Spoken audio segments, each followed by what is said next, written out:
Okay, what's up for today's video nga ay pupunta tayo ng monumento kasi kukunin natin yung ating medical certificate tsaka yung endorsement ng company para pagka Monday pupunta na tayo doon sa company.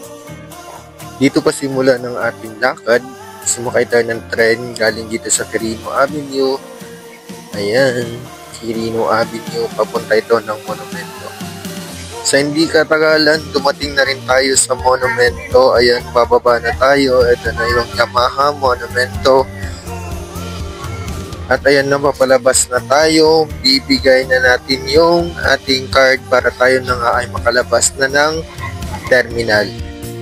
At ayun nga, napakain na natin yung ating card. So, lalabas na tayo. Punta tayo sa loob ng mall. Tsaka ikot tayo dun sa baba para tayong makalabas na.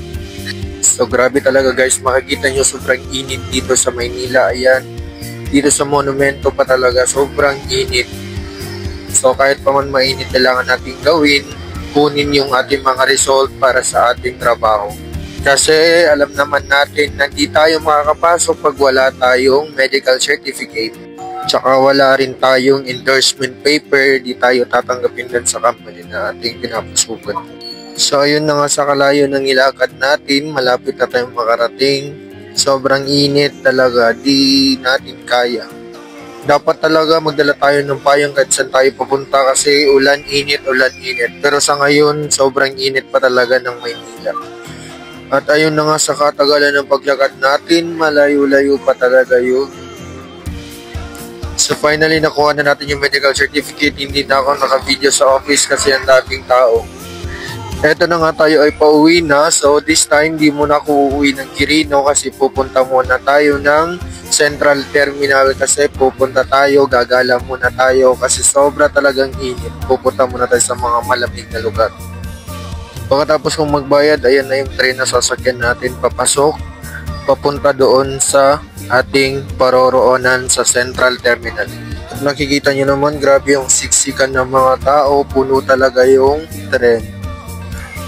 Kahit ganun pa man, wala tayong magagawa, kailangan natin sumakay kahit napuno. So ayun, bumaba na ako, palabas na ako, dito na ako sa Central Terminal. Dito maglalakad ulit tayo, maglalakad tayo ng pinakamalayo. Yan guys, just continue watching na lang kung ano yung makikita niyo para mag-relapse naman kayo.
Sa underpass, ayan. Sa underpass, makikita ang tunnel, parang tunnel ito eh. Pero underpass lang ito guys. Ayan, makikita nyo may mga painting, may mga sculpture. Dito yan sa tunnel. Ayan.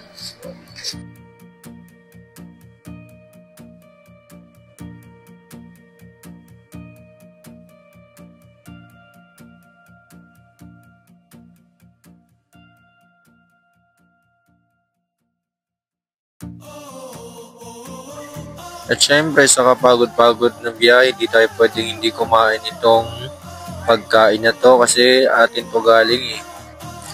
Pagkatapos bumili, lakad ulit ng lakad, ewan ko saan na to papunta. Basta lumakad lang talaga ako kahit mainit yung panahon. Ayan. So yun lang guys, bye bye, salamat.